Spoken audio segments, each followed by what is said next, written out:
dalam rencana Tuhan, terpilih di antara bangsa-bangsa.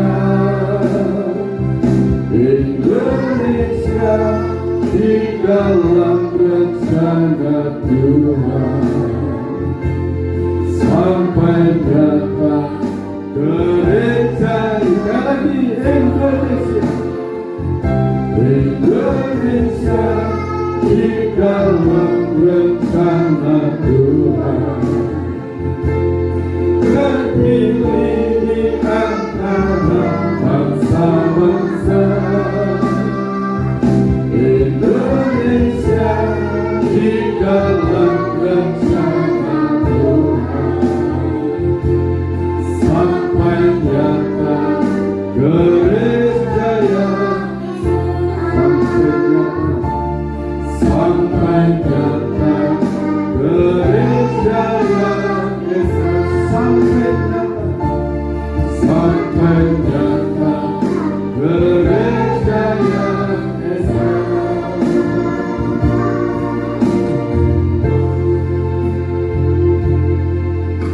Kami bersyukur kepada Tuhan Yesus Kristus atas kasih, rahmat dan anugerah. Kami berada di hadapan-Mu dalam ibadah ini, yang akan memuji, memuliakan nama Tuhan, dan mendengarkan firman-Mu, dan menikmati perjalanan suci, kekuatan kuasa tubuh dan darah Tuhan. Itu kekuatan yang abadi dalam kehidupan kami.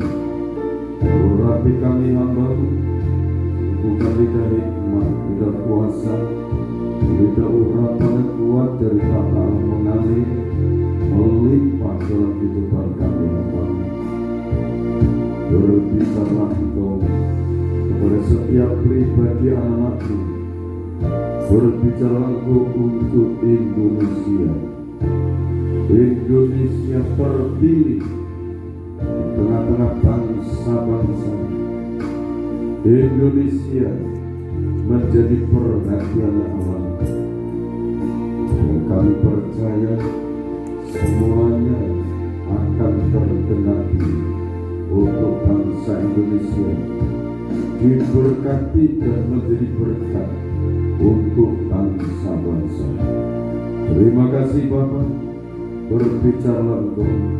Kami siap mendengarkan, kami siap untuk berkati, kami siap untuk bela setiap saat. Para malaikat-Mu berkhemah di sekeliling kami. Biarlah nama-Mu diagungkan, dipermuliakan. Di dalam nama Tuhan Yesus Kristus hamba berdoa. Amin. Salam saudara. Puji Tuhan, kita bersyukur atas anugerah Tuhan. Kita berkumpul untuk memuji, memuliakan nama Tuhan. Tema pemberitaan firman yang saya sampaikan, berkat untuk Indonesia.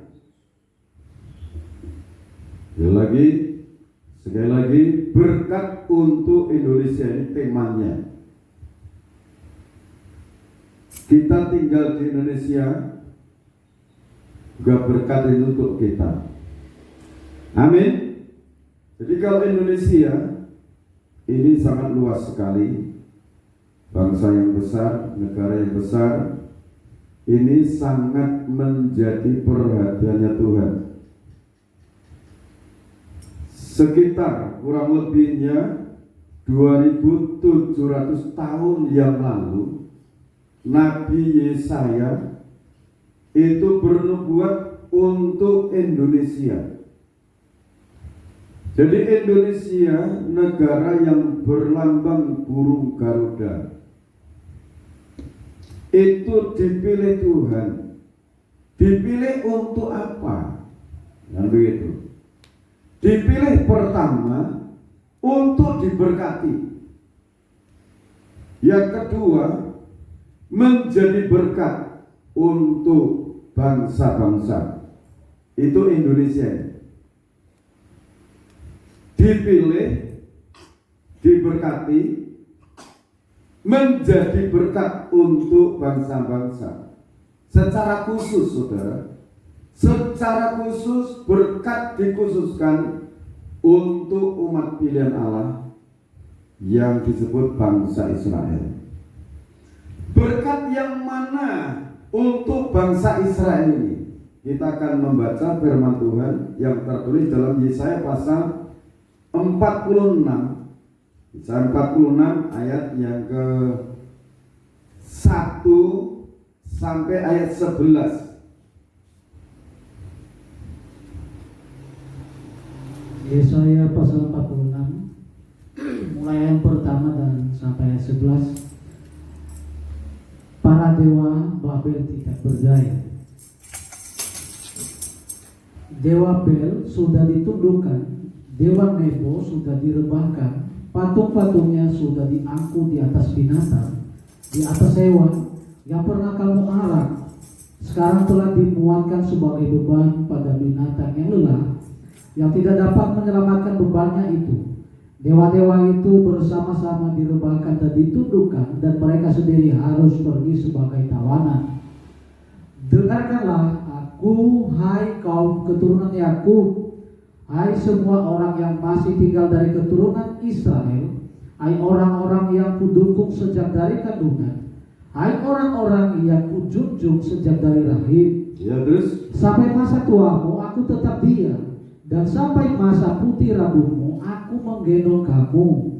Aku telah melakukannya dan mau menanggung kamu terus. Aku mau memikul kamu dan menyelamatkan kamu. ya, ayat 5. Kepada siapakah kamu hendak menyamakan aku, hendak membandingkan dan mengumpamakan aku, sehingga kami sama? Orang mengeluarkan emas dari dalam kantongnya dan menimbang perak dengan daci. Mereka mengupas tungkang emas untuk membuat Allah dari bahan itu. Lalu mereka menyembahnya, lalu juga sujud kepadanya. Mereka mengangkatnya ke atas bahu dan memikulnya, lalu menaruhnya di tempatnya. Di situ ia berdiri dan tidak dapat beralih dari tempatnya. Sekalipun orang berseru kepadanya, ia tidak menjawab dan ia tidak menyelamatkan mereka dari kesesakannya. Ingatlah hal itu dan jadilah malu. Pertimbangkanlah dalam hati, hai orang-orang pemberontak. Ingatlah hal-hal yang dahulu dari sejak purbakala, bahwasanya Akulah Allah yang tidak ada dan tidak ada yang lain. Akulah Allah dan tidak ada yang seperti aku. Iya. Yang memberitahukan dari mulanya hal yang kemudian, dan dari zaman purbakala apa yang belum terlaksana. Yang berkata, keputusanku akan sampai dan segala kehendakku akan kulaksanakan. Yang memanggil burung buas dari timur dan orang yang melaksanakan keputusanku dari negeri yang jauh. Aku telah mengatakannya, maka aku hendak melangsungkannya. Aku telah merencanakannya, maka aku hendak melaksanakannya. Saudara, saya baca ayat yang ke-11 dalam bahasa Jawa. Aku nimbali wong saka wetan, timbalanku bakal nyambar kaya manuk Garuda, lan aku bakal nindakake rancanganku. Aku wis ngandika lan kuwi mesti kelakon. Aku wis ngerancang mangkono lan iku bakal dak wujudake. Jadi negara yang berlambang manuk Garuda, burung Garuda, Tuhan itu memanggil, yang memanggil ini nubuatan di baratnya, di Israel. Jadi Tuhan itu memanggil, untuk apa dipanggil? Ini ayat yang ke-9 bagian B secara khusus. Ingatlah hal-hal yang dahulu dari sejak purbakala, bahwasannya akulah Allah dan tidak ada yang lain. Akulah Allah dan tidak ada yang seperti aku. Dari negara Indonesia dipilih sosok pemimpin yang akan memberitakan kerajaan Allah, Injil kerajaan Allah, yang menegaskan yang harus disembah itu Tuhan Allah, bukan patung-patung, bukan dewa-dewa. Seperti dalam Keluaran pasal 20 dari ayat 1 sana, jangan ada padamu Allah lain di hadapanku, jangan membuat patung yang menyerupai apapun juga, jangan membuat itu, jangan sujud menyembah kepadanya, karena Allah itu Allah yang cemburu. Ia akan memberikan hukuman kepada orang yang sujud menyembah patung itu sampai keturunan yang keempat. Nah, ayat berikutnya katakan, tetapi Allah menunjukkan kasih setianya kepada beribu-ribu orang.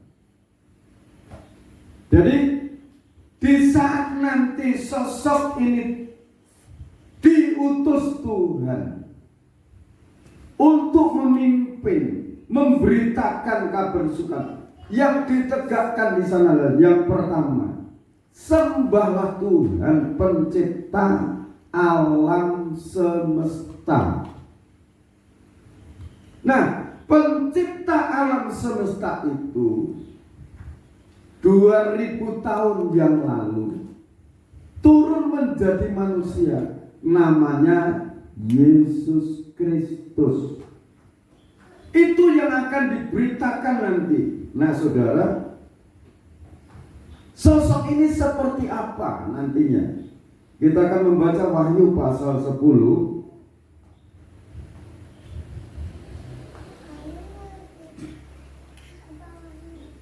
ayat 1 sampai ayat yang ke-6.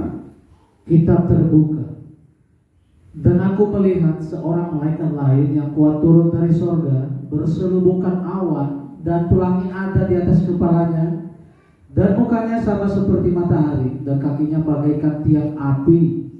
Dalam tangannya ia memegang sebuah gulungan kitab kecil yang terbuka. Ia menginjakkan kaki kanannya di atas laut dan kaki kirinya di atas bumi. Dan ia berseru dengan suara nyaring sama seperti singa yang mengaum. Dan sesudah ia berseru, ketujuh guru itu memperdengarkan suaranya. Dan sesudah ketujuh guru itu selesai berbicara, aku mau menuliskannya, tetapi aku mendengar suatu suara dari sorga berkata, meteraikanlah apa yang dikatakan oleh ketujuh guru itu dan jangan engkau menuliskannya. Dan malaikat yang kau lihat berdiri di atas laut dan di atas bumi mengangkat tangan kanannya ke langit, dan ia bersumpah demi Dia yang hidup sampai selama-lamanya, yang telah menciptakan langit dan segala isinya, dan bumi dan segala isinya, dan laut dan segala isinya, katanya, tidak akan ada penundaan lagi. Jadi tidak ada penundaan lagi, saudara. Ini sosok seorang malaikat. Ini bukan malaikat yang seperti malaikat Jibril, malaikat Mikael dan yang lainnya, bukan. Ini manusia, saudara.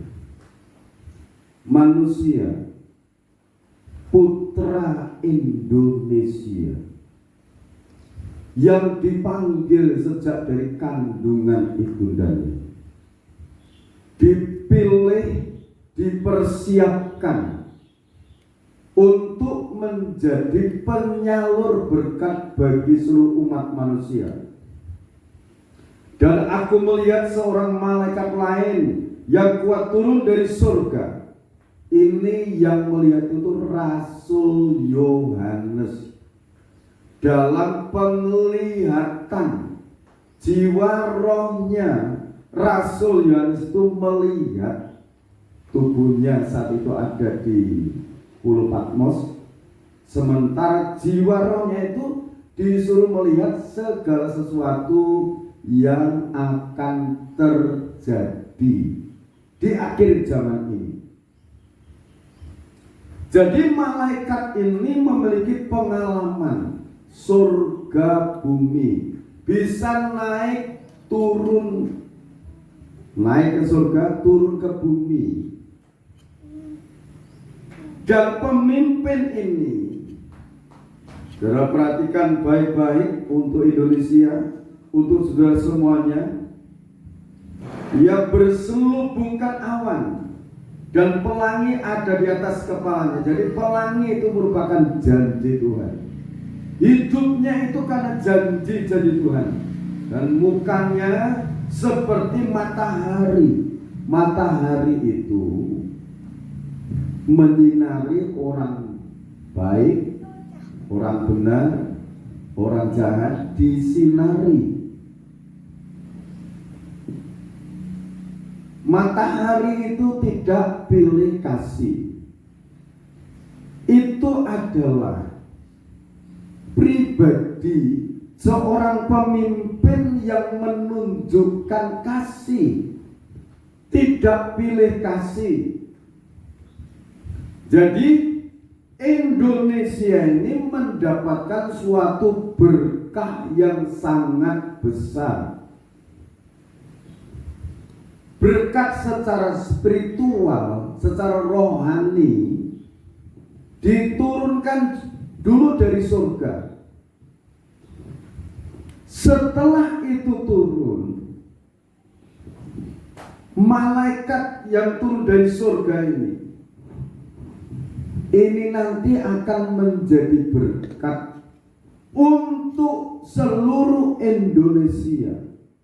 Baik itu dari kalangan masyarakat bawah, menengah ke atas, baik mereka yang duduk di pemerintahan, pemerintah bawah, sampai pemerintahan yang ada di kerajaan-kerajaan, itu nanti akan mendapatkan berkat. Berkat-berkat pertolongan dari Tuhan melalui sosok ini. Malaikat ini juga disebut malaikat sang surya, malaikat Garuda, karena lahirnya di negeri yang berlambang burung Garuda. Ini putra Indonesia. Amin. Putra Indonesia akan menjadi berkat. Nah, setelah Indonesia rata mendapatkan berkat, baik itu kalangan tadi, kalangan bawah, menengah, ke atas, baik yang memiliki kedudukan di pemerintahan atau tidak maupun tidak. Dan ini saudara, malaikat yang disebut malaikat sang surya, malaikat Garuda itu nanti menjadi berkat untuk berkat kesehatan. Yang sakit itu doakan sembuh. Yang menghadapi permasalahan perekonomian, usaha perusahaan, didoakan Tuhan itu menurunkan berkat pertolongan. Baik permasalahan di pemerintahan, politik dan sebagainya, ini sosok ini nanti kalau sudah turun, pemerintahan Indonesia akan mendapatkan berkat. Amin. Amin. Nah, setelah itu saudara, dari bangsa-bangsa, benua-benua, mereka nanti akan ada perwakilan-perwakilan dari negara itu akan datang minta doa restu, minta jalan keluar, petunjuk-petunjuk yang dari Tuhan melalui malaikat yang turun dari surga ini. Makanya Yohanes Rasul katakan, aku melihat seorang malaikat lain yang kuat turun dari surga. Jadi malaikat ini kuat, katakan gagah, perkasa, turun dari surga. Turun dari surga. Makanya banyak orang yang punya cita-cita menjadi malaikat ini. Tapi malaikat yang ini Tuhan pilih orang ini, saudara, di saat masih hidup secara fisik untuk mendapatkan pewahyuan akhir zaman. Beliau itu berpuasa ngeblem 40 hari 40 malam, tidak makan, tidak minum. Itu berkali-kali, sehingga yang terakhir dia katakan saat sudah sangat kritis mengambil puasa yang sekian kalinya, beliau itu katakan, keluarga mengatakan itu meninggal orang itu. Dalam kesaksiannya beliau di diktat itu, dia katakan dia dibawa masuk ke Firdaus. Dia dibawa ketemu dengan Tuhan yang pencipta alam. Diperlihatkan alam supranatural di surga. Diperlihatkan juga alam supranatural yang ada di neraka. Itu kesaksian beliau. Jadi kalau saudara memiliki cita-cita menjadi malaikat Garuda, silakan jalani puasa 40 hari 40 malam, siapa tahu mendapatkan kemurahan. Tidak makan, tidak minum, sekali belum ada petunjuk, berapa bulan lagi atau tahun saya tidak tahu, beliau mengambil waktu lagi untuk berpuasa 40 hari 40 malam, tidak makan, tidak minum, mengetuk pintu kemurahan Allah, mohon kemurahan Allah terjadi. Akhirnya tadi sudah saya sampaikan, beliau dikatakan mati. Tetapi setelah selesai ditunjukkan segala sesuatu yang harus dikerjakan di akhir zaman ini, tokoh adalah tokoh untuk menjadi berkat segala lapisan umat manusia. Tidak pandang bulu, tidak pandang itu agama apapun. Disinari, dikasihi, karena ini menjadi penyalur berkat dari Tuhan untuk Indonesia. Untuk Indonesia menjadi berkat untuk bangsa-bangsa, sesuai dengan petunjuk Tuhan yang Tuhan berikan melalui malaikat ini nanti. Berkat yang mana yang dikhususkan untuk bangsa pilihan Allah? Ini saya lanjutkan lagi dulu. Berselubungan awan. Di saat beliau itu masih bersama-sama dengan kita, beliau suka berdoa di atas gunung, sehingga awan itu menutupi lokasi gunung itu, ya. Dan pelangi ada di atas kepalanya, dan mukanya sama seperti matahari, dan kakinya bagaikan tiang api.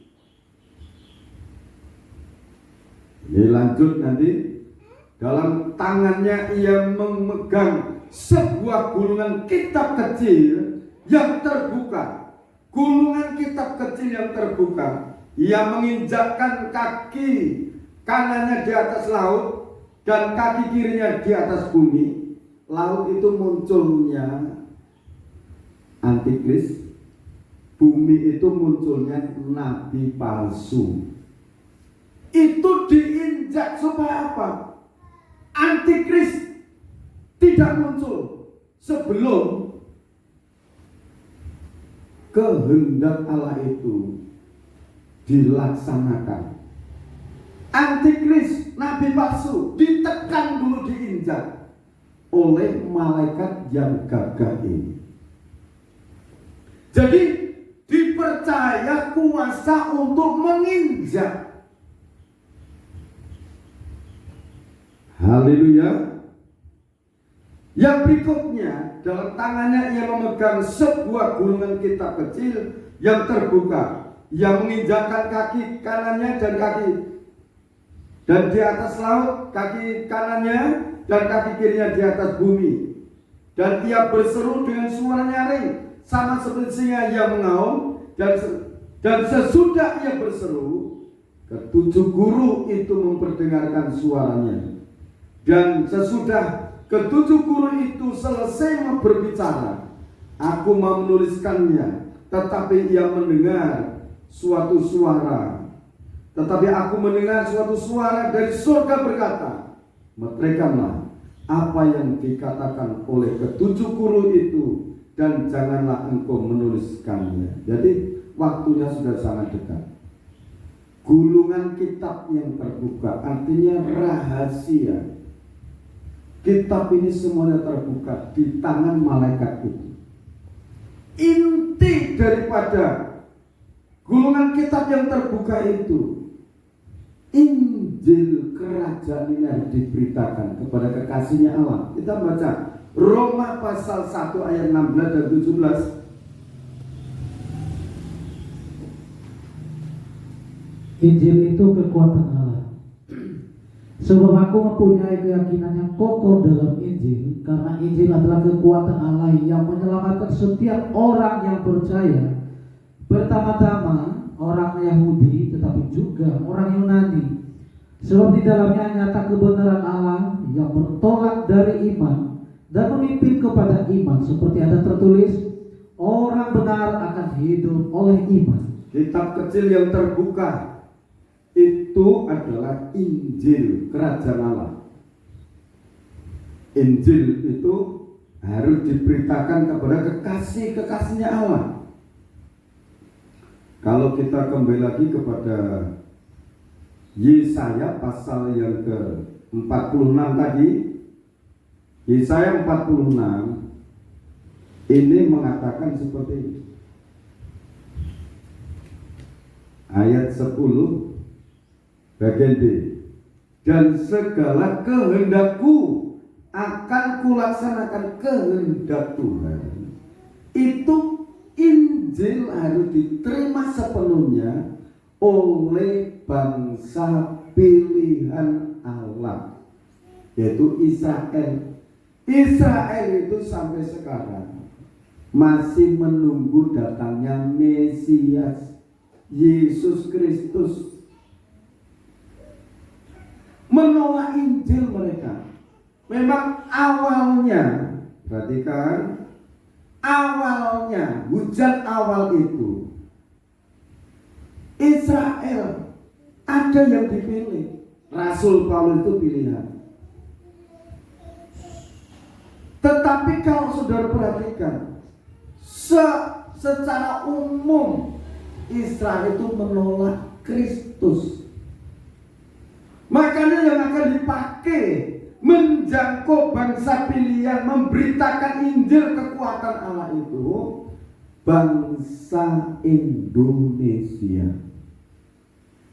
Secara khusus pemimpin yang turun dari surga itu bangsa Indonesia yang memiliki pengalaman surga bumi.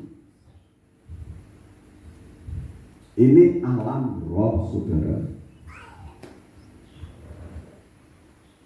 Seorang yang memiliki kuasa, hikmat dan makrifat. Jadi Injil itu kekuatan Allah. 1 Korintus pasal 1 ayat 18.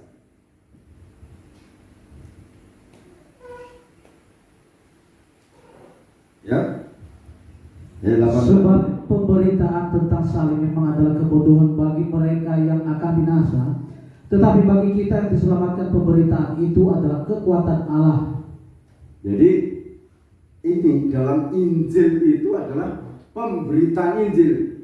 Pemberitaan Injil itu adalah pemberitaan salib Kristus. Kristus disalib itu untuk menebus dosa manusia. Pemberitaan tentang salib memang adalah kebodohan bagi mereka yang akan binasa. Tetapi bagi kita yang percaya, yang diselamatkan, pemberitaan tentang salib itu adalah pemberitaan kekuatan Allah yang diberikan kepada umat manusia. Coba lanjut.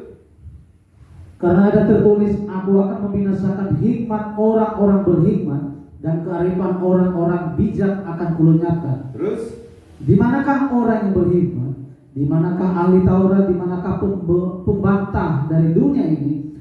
Bukankah Allah telah membuat hikmat dunia ini menjadi kebodohan? 21. Oleh karena dunia dalam hikmat Allah tidak mengenal Allah oleh hikmatnya, maka Allah berkenan menyelamatkan mereka yang percaya oleh kebodohan pemberitaan Injil. Jadi ayat selanjutnya, Orang-orang Yahudi menghendaki tanda dan orang-orang lain mencari hikmat, tetapi kami memberitakan Kristus yang disalibkan. Untuk orang-orang Yahudi suatu batu sandungan, dan untuk orang-orang bukan Yahudi suatu kebodohan. tetapi untuk mereka yang dipanggil, Baik orang Yahudi maupun orang bukan Yahudi, Kristus adalah kekuatan Allah dan hikmat Allah. jadi keselamatan yang abadi mengenai surga itu tidak bisa ditemukan, diselidik dengan berbagai ilmu, dengan berbagai kecerdikan manusia, tidak bisa. Kalau mau mengenal pribadi Allah yang tunggal yang esa itu, percaya Yesus Kristus mati di salib itu untuk menebus dosa manusia. Kristus itu datang dari Allah. Percaya yakin. Kita yang percaya katakan, tetapi untuk mereka yang dipanggil, baik orang Yahudi maupun orang bukan Yahudi, Kristus adalah kekuatan Allah dan hikmat Allah. Kristus itu kekuatan Allah, makrifat dan hikmatnya Allah, pribadi firman yang menjadi manusia. Pemberitaan ini, saudara, ini harus disampaikan kepada bangsa Israel. Tugas untuk Indonesia, putra Indonesia yang turun dari surga itu nanti akan memimpin, memberitakan kasih Allah kepada bangsa pilihan ini, yang dilengkapi dengan kuasa, hikmat dan makrifatnya Allah. Sebab yang bodoh dari Allah lebih besar hikmatnya daripada manusia, dan yang lemah dari Allah lebih kuat daripada manusia. Ingat saja, saudara-saudara, bagaimana keadaan kamu ketika kamu dipanggil menurut ukuran manusia? Tidak banyak orang yang bijak, tidak banyak orang yang berpengaruh, tidak banyak orang yang terpandang. Ini Korintus. Rasul Paulus mengingatkan seperti ini. Tetapi apa yang bodoh bagi Allah, tetapi apa yang bodoh bagi dunia, dipilih Allah untuk memalukan orang-orang yang berhikmat. Jadi kalau ayat ini katakan, tetapi apa yang bodoh bagi dunia dianggap bodoh, dipilih Allah untuk memalukan orang-orang yang berhikmat secara dunia ini. Terus, dan apa yang lemah bagi dunia, dipilih Allah untuk memalukan apa yang kuat. ya ini, jadi di dalam pemberitaan Injil itu bisa memberikan orang yang lemah itu jadi kuat. Orang yang bodoh itu bisa memiliki hikmat, kebijaksanaan. Ini karena Injil. Injil itu suatu kekuatan Allah. Kekuatan Allah diwujudkan lewat kematian Kristus di Golgota.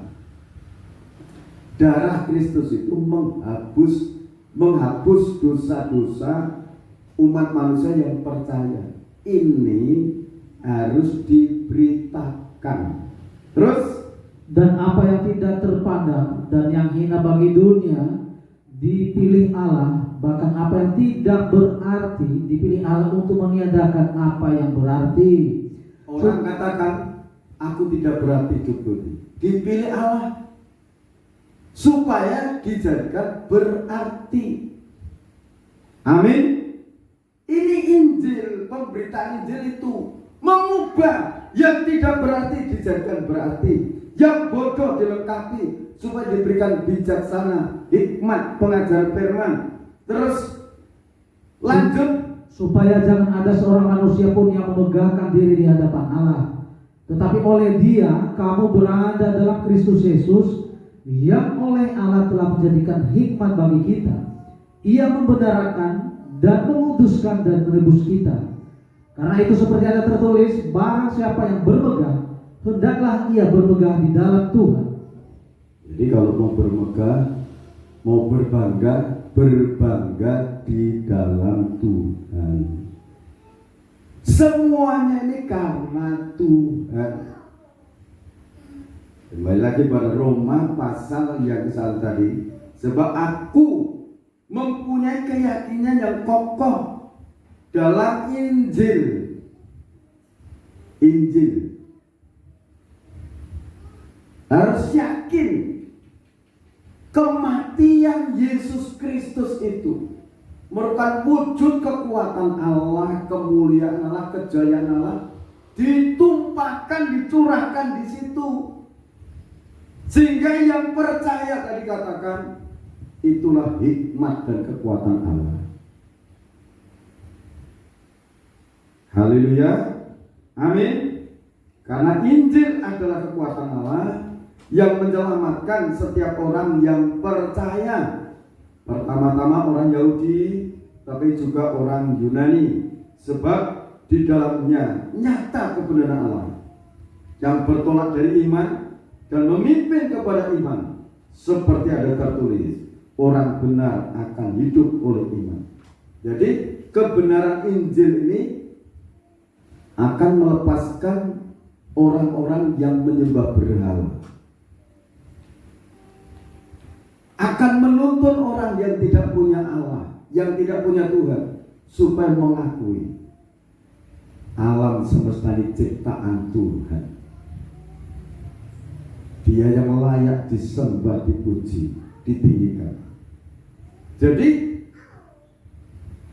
Yesaya pasal 46 itu ayat 11 itu orang Indonesia,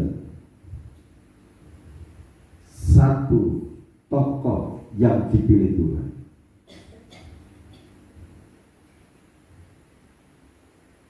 Wahyu pasal 10 tadi lukiskan, yang turun dari surga,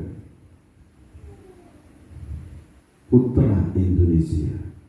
Dikatakan malaikat, itu malaikat sidang, akan mengembalakan banyak jiwa-jiwa untuk dibawa masuk dalam kemuliaan Allah Bapa. Amin. Tuhan Yesus Kristus memberkati kita semuanya. Oleh karena itu, masuk dalam kemuliaan Allah.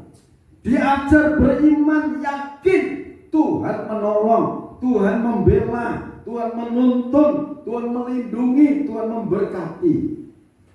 Indonesia diberkati Tuhan. Saudara semuanya diberkati Tuhan. Indonesia diberkati dan menjadi berkat untuk bangsa-bangsa. Amin. Kita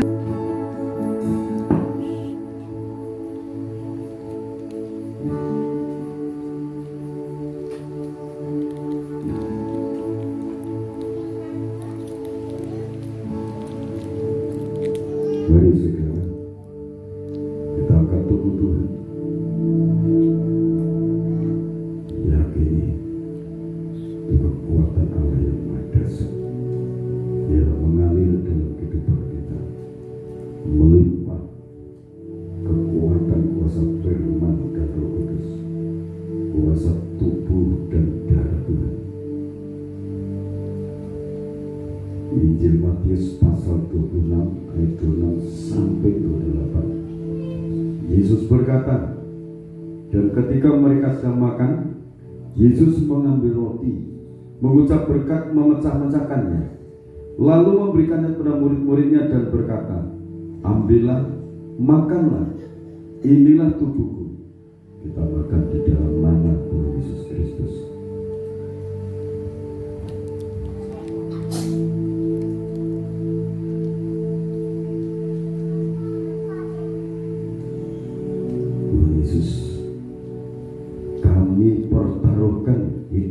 kami di atas kuasa korban-Mu. Kami pertaruhkan sepenuhnya di atas kekuatan kuasa korban-Mu.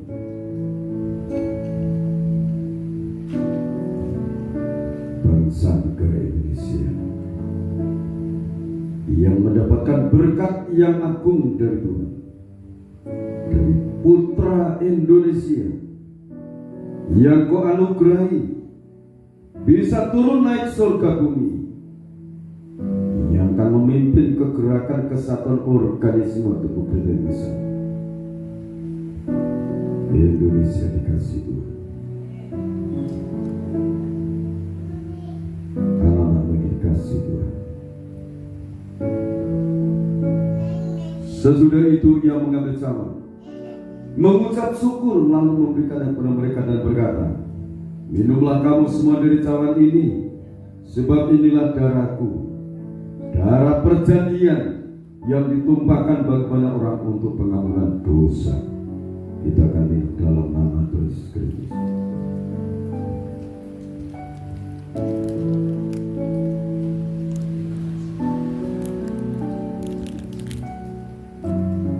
Terima kasih Bapak.